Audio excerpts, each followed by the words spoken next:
शुरू करते हैं अल्लाह के बाबरकत नाम से जो बड़ा मेहरबान और नहायत रहम वाला है। तमाम तारीफ़ें मेरे अल्लाह रब्बुल इज़्ज़त के लिए हैं। खौफनाक कहानियों के मुअज़्ज़िज़ नाज़रीन को मेरी तरफ से अस्सलाम वालेकुम। उम्मीद करती हूँ आप सब लोग खैरियत से होंगे, जहाँ होंगे खुश होंगे। आज आप लोगों के लिए हर रोज़ की तरह बहुत ड्रावनी कहानियाँ लाई हूँ जिन्हें आप लोग बहुत पसंद करेंगे। आज की पहली खौफनाक कहानी अली शेयर कर रहे हैं। अली कहते हैं, मैं डीजी खान का रहने वाला हूँ। आज आपके साथ अपने इलाके की बहुत ड्रावनी कहानी शेयर करना चाहता हूँ। डीजी खान में हम लोग एक गांव में रहते हैं। हम लोगों के गांव में एक बहुत कदीम और पुरानी हवेली थी, जिस हवेली के बारे में ये कहा जाता था कि वो हवेली जो थी करीबन 100 साल पुरानी हवेली थी। वहां पर पहले सिख रहा करते थे, सिखों के दौर की वो हवेली थी। फिर उसके बाद उसको एक नवाब साहब थे, उन्होंने खरीद लिया। उसी हवेली में वो जो नवाब थे उनके पूरे खानदान की भी मौत हो गई पुरसरार तौर पर। कहा यह जाता था कि वो हवेली बहुत ही ज्यादा आसेबज़दा थी। उस हवेली में भटकती थी एक बदरू। वो बदरू किसकी थी? कोई जिन्नी थी, कोई बदरू थी, कोई डायन थी, कोई आफत थी, कोई नहीं जानता। लेकिन उस हवेली से और उस हवेली के खंडर से हर रात हम लोगों के गांव के इलाके में एक औरत के रूप में सफेद लिबास उसने पहना होता था। हाथ में जैसे कोई रोशनी भी होती थी, कभी कभार एक औरत नमूदार होती थी। वो गांव के मुख्तलिफ हिस्सों में बेशतर देखी जाती थी। फर्ज करें अगर उसको गांव के चौराहे पर मैंने देखा है तो उसी टाइम उसको कब्रिस्तान की तरफ भी देखा जाता था। कुछ लोग कहते थे कि वो बहुत ज्यादा है और कुछ लोग कहते थे कि वो एक ही है जो मुख्तलिफ जगह पर अपना आप जाहिर कर देती है। हम लोग बहुत डरते थे। एक दफा मेरे कुछ दोस्त आए हुए थे शहर से मिलने मेरे साथ, तो मैं उनको लेकर उस हवेली की तरफ गया। मैंने उन्हें बताया था कि वहां पर हवेली है। वो स्पेशल वो हवेली ही देखने आए थे। उन लोगों ने ये कहा कि हम लोगों ने वो हवेली देखनी है, तुम हमें उस हवेली के पास लेकर जाओ। उन लोगों ने अपने बहुत से मोबाइल और कैमरे भी पकड़े थे उस हवेली की खंडर की तस्वीरें लेने के लिए। हम लोग जब वहां पर पहुंचे, वहां पर तो दिन में भी कोई नहीं जाता था, इतना खौफ था। सबसे अजीबोगरीब बात यह थी कि वो हवेली का जो खंडर था वो ऐसी सुनसान जगह पर था जिसके आसपास कोई और आबादी या घर नहीं था। बाकी गांव की आबादी और घर उससे बहुत दूर दूर थे। उसका जो हवेली का हिस्सा था, उस खंडर का हिस्सा था, उसके आगे जाते थे तो कब्रिस्तान आता था और उसके आसपास सारे जैसे वीराने और मैदान थे। उस तरफ कोई भी नहीं आता जाता था। मैं उनको ले गया।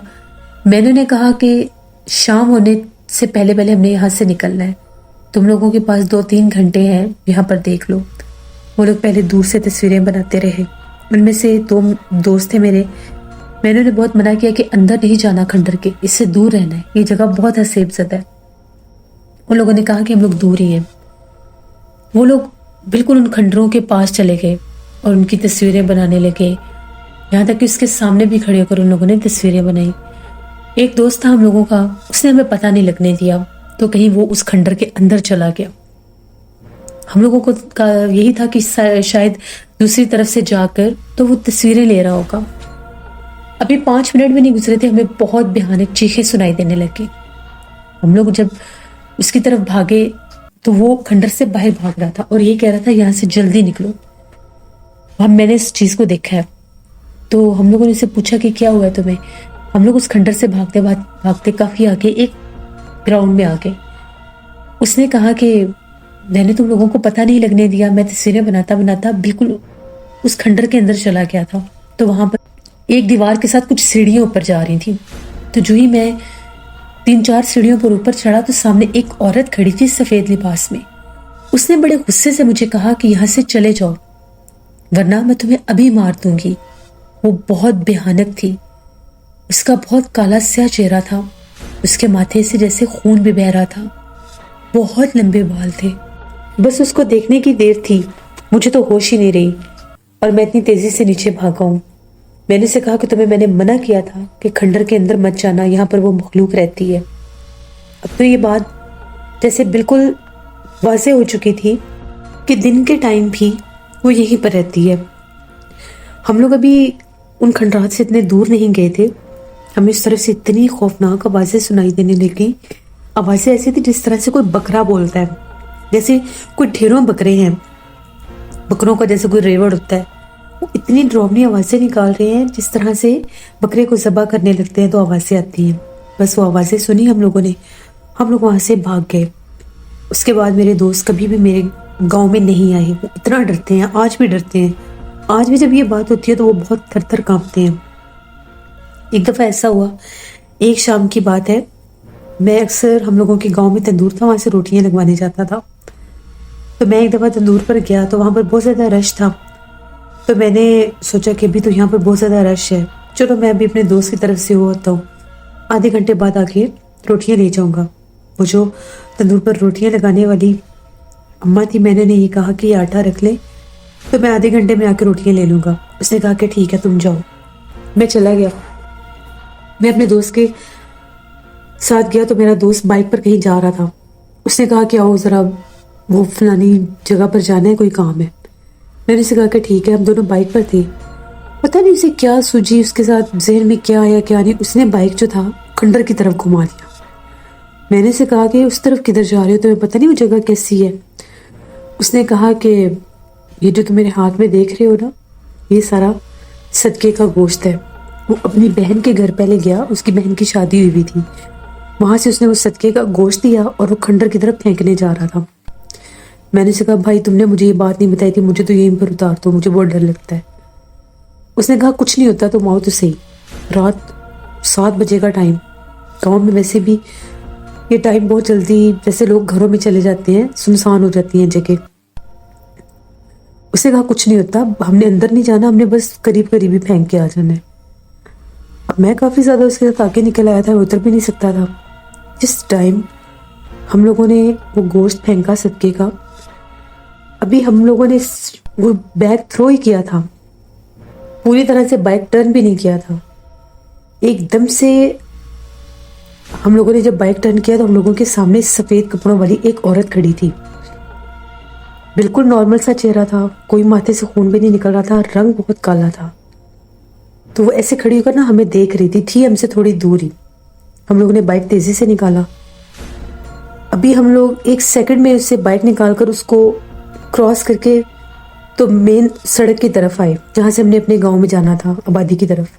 पीछे पलट कर देखा तो वहाँ पर कोई भी नहीं था और वो जो बैग था वो भी गायब हो चुका था।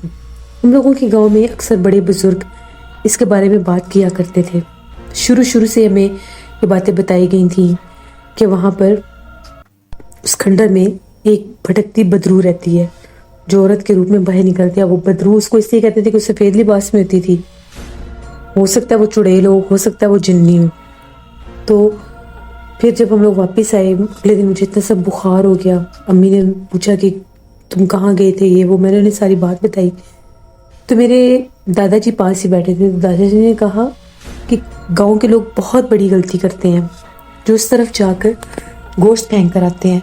इससे वो चीज़ और ज़्यादा हावी होती है, इससे वो चीज़ और ज़्यादा हम लोगों के गांव की आबादी में आती है, क्योंकि लोग वहाँ पर जाकर उतारे करके आते हैं, सदके की चीज़ें फेंक कर आते हैं, बकरों के सर फेंक कर आते हैं, गोश्त फेंक कर आते हैं। इसीलिए वो चीज़ यहाँ पर बहुत ज़्यादा चक्कर काटती है जब ये लोग उसको चीज़ें देना बंद कर देते हैं। फिर वो यहाँ पर नुकसान करने आती है इंसानों का। तो दादाजी कहते हैं कि हम लोग जब जवान थे तब से हम लोग ये बातें सुन रहे हैं, हम लोगों ने कभी उस तरफ जाकर कोई ऐसी चीज़ नहीं फेंकी। फिर दादाजी ने ये बात वहाँ के जो वडेरे थे उनसे की कि गांव के लोगों को मना किया जाए कि उस तरफ जाकर ये चीज़ें ना फेंकें, इससे वो चीज़ हमारी आबादी में आती है। क्योंकि गांव के बहुत से लोगों ने जो रात के वक्त देर गए कहीं अपने घरों में आते थे, वो यही कहते थे कि हमें औरत नजर आती है। वो यूं किसी को नुकसान नहीं देती थी, लेकिन अपना आप जाहिर ज़रूर करती थी। उस खंडर में वो किसी को बर्दाश्त नहीं करती थी। उस तरफ अगर कोई जाने की कोशिश करता था तो वो उनको नुकसान देती थी।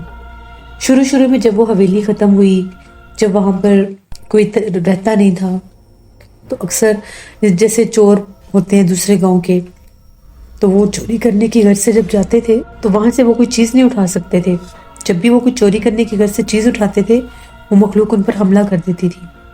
गांव के उन्हीं लोगों ने ये बातें बताई جو وہاں پر چوری کی غرض سے جاتے تھے. تو وہ کھنڈر ابھی بھی وہاں پر ہے، اور یہ جو سٹوری میں آپ کو بتا رہا ہوں یہ آج سے تقریباً 12 سال پرانی بات ہے. اب تو اس کا بہت ہی خستہ حال ہو گیا. اب تو ادھر جیسے وہ کھنڈروں کے نام پر بھی کچھ آثار باقی بچے ہیں، لیکن وہ آج بھی وہاں پر رہتی ہے. یہ ایک کہانی تھی جو میں نے آپ کے ساتھ شیئر کی. بہت شکریہ علیہ آپ کا. جیسے یہ تھی آج کی ایک ہارر سٹوری. اپنا فیڈ بیک مجھے ضرور دیں، آپ لوگوں کو کیسی لگی. آپ لوگ بھی اپنے ہارر سٹوریز شیئر کر سکتے ہیں ڈسکرپشن باکس میں دیے گئے ای میل آئی ڈی nushinvik57@gmail.com پر. اس کے علاوہ آپ لوگ مجھے کمنٹ باکس میں بھی سٹوری شیئر کر سکتے ہیں. اپنا بہت سا خیال رکھیے گا. اپنی ڈھیروں دعاؤں میں مجھے، میری فیملی، میرے پورے پاکستان کو یاد رکھیے گا. Thank you for listening my stories. Stay blessed. اللہ نگہبان.